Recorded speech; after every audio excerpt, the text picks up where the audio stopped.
उत्तर बिहार में मधुबनी जिला मुख्यालय से लगभग 1 घंटे पूर्व की ओर गाड़ी चलाते हुए हरे भरे उपजाऊ खेत आने वालों का स्वागत करते हैं।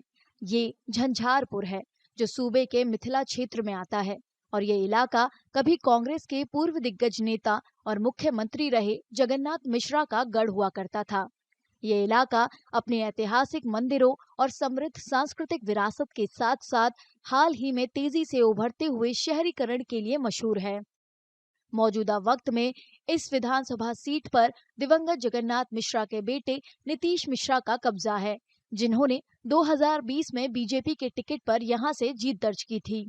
यहाँ रहने वाले लोग बुनियादी ढांचे को बेहतर विकास के लिए विधायक नीतीश मिश्रा द्वारा शुरू की गई अलग अलग विकास परियोजनाओं को श्रेय देते हैं। बाबा बिदेश्वर स्थान हमारे नज़दीक में है। माननीय मंत्री जी पर्यटन स्थल से उसमें भी काम करवा रहे हैं और बगल में ही आपको क्या कहते हैं शांतिनाथ महादेव मंदिर है, वहाँ भी काम लगभग में पूरा होने ही वाला है। बायोडाइवर्सिटी पार्क का जो काम है वो भी होने जा रहा है लगभग। और उसके बाद बहुत सारे ऐसे काम हैं जो किए हैं। मेडिकल कॉलेज लाए हैं, उसके बाद अभी केंद्रीय विद्यालय लाए हैं, बहुत सारा काम है। स्टेडियम देखिएगा झंझारपुर में युवा खेलने के लिए इंडोर, आपको वो ऊपर स्टेडियम एक बहुत अच्छा मतलब बना है नेट वेट लगा के। उसके बाद बोलिएगा तो स्टेडियम का भी बजट जो है वो भी पास हो चुका है। फिर यूथ में बोलिएगा तो रोजगार में आइएगा तो रोजगार में देखिए बैग क्लस्टर है जो झंझारपुर में अभी वो बैग जो बनेगा उसका इंडस्ट्रियल एरिया। फिर यहाँ पे बोलिएगा तो एक industry greenfield industrial area Lohna Dashni में बन रहा है।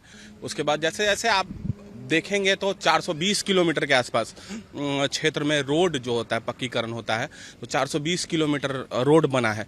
तो विकास पे तो हम क्या ही बोले, विकास तो मान लीजिए विकास तो किए हैं, बहुत अच्छा विकास किए हैं। मतदाताओं के एक दूसरे वर्ग के लिए झंझारपुर दशकों से विश्वासघात की कहानी है। कई लोग जर्जर सड़कों और स्वास्थ्य सुविधाओं की ओर इशारा करते हैं, जो उनके मुताबिक सरकार के वादों की विफलता को दर्शाते हैं। क्या झंझारपुर का विकास हुआ है? कुछ नहीं हुआ है, विकास एकदम नहीं हुआ है। क्या होगा झंझारपुर का विकास? आपके विधायक तो मंत्री भी रहे हैं, बोलते हैं बहुत काम किए हैं। अब कहाँ किए हैं? देख काम तो कैसा होता है देखते हैं। क्या समस्या है झंझारपुर में? तो आप लोग नहीं देखते हैं क्या समस्या है? आप लोग भी तो देखते हैं। यहाँ से तो बहुत बड़े बड़े लोग विधायक रहे हैं, लेकिन फिर भी झंझारपुर का विकास नहीं हो पाया। सो आपके सामने में ना है, देखिए ना क्या विकास है। तो देखे हैं जो सरकारी हॉस्पिटल में गए हैं तो डॉक्टर ही नहीं था। हमारा बैंडेज लगा है, हम प्राइवेट में हॉस्पिटल करवाएं। अगर आपका प्राइवेट हॉस्पिटल में व्यवस्था रहा तो हम सर क्यों करवाते सर? आपका सर हॉस्पिटल में आप कहते हैं जो जाइए हॉस्पिटल में बहुत सारा व्यवस्था है, व्यवस्था रहता है तो डिलीवरी को आप क्यों भेज देते हैं प्राइवेट हॉस्पिटल? लिखित चाहिए हमको। क्यों नहीं स्टेशन मिलता है सर? कि बिना पैरवी का क्यों नहीं मिलता है? झंझारपुर की बात की जाए तो यहाँ क्या समस्या है? समस्या तो सर अभी तो सामने देख रहे हैं ना आप, क्या समस्या। यातायात के लिए साधन नहीं है, साधन है बट लेकिन उसको रोड सड़क पुल कोई भी साधन सा अच्छा नहीं है। और यहाँ पर पानी जल जमाव भी होता है, इसके लिए सबसे पहले निकासी का रास्ता चाहिए ना, निकासी का रास्ता भी नहीं है, कुछ भी नहीं है। चौथी बार विधायक बने नीतीश मिश्रा सड़क किनारे बैठकें कर मतदाताओं से अपने 5 साल के प्रदर्शन के आधार पर उन्हें फिर से चुनने की अपील करने में व्यस्त हैं। तो मुझको एक विश्वास है कि अगर जनता ने के सामने जो मैंने काम किया पूरी क्षमता और अपने संकल्प के साथ, पूरी निष्ठा के साथ मैंने 5 वर्ष काम किया है और ये फैसला अब जनता ने करना है। प्रमुख कार्य अगर आप कहें तो चाहे वो रोड कनेक्टिविटी है तो 500 से अधिक किलोमीटर की सड़कें झंझारपुर में अभी निर्माणाधीन है, बड़े बड़े ब्रिजेस बने हैं, इंडस्ट्रियल एरिया डेवलप हो रहा है, टूरिज़्म से बहुत सारे काम हुए हैं, मेडिकल कॉलेज बन रहा है, नर्सिंग कॉलेज बन रहा है। तो ऐसे बहुत सारे इंफ्रास्ट्रक्चर आप देखेंगे जो आने वाले समय में झंझारपुर को एक बहुत ही बेहतर तरीके से एक विकसित क्षेत्र के तौर पर झंझारपुर का उदय हो रहा है। बीजेपी विधायक और प्रत्याशी नीतीश मिश्रा को भारतीय कम्युनिस्ट पार्टी के प्रत्याशी राम नारायण यादव कड़ी टक्कर दे रही हैं।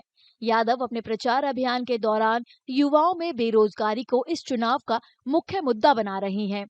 वे मतदाताओं से पलायन रोकने और लोकल रोजगार के अवसरों को बढ़ावा देने के लिए वोट मांग रही हैं।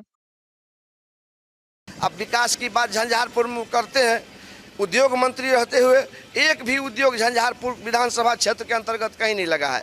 आप देख लीजिए, झंझारपुर विधानसभा पूरा जल जमाव से ग्रस्त है कि हमारी सरकार होगी तो हर परिवार में एक सरकारी नौकरी हम देंगे, महागठबंधन के घोषणा पत्र में है।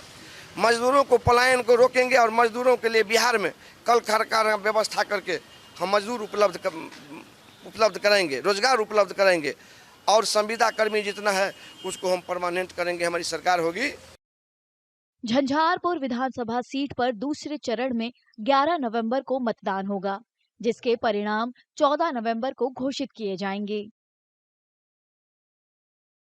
अगर आप ये वीडियो YouTube पर देख रहे हैं तो हमारे चैनल को सब्सक्राइब कर बेल आइकन दबाएं और Facebook पर देख रहे हैं तो हमारे पेज को लाइक करें।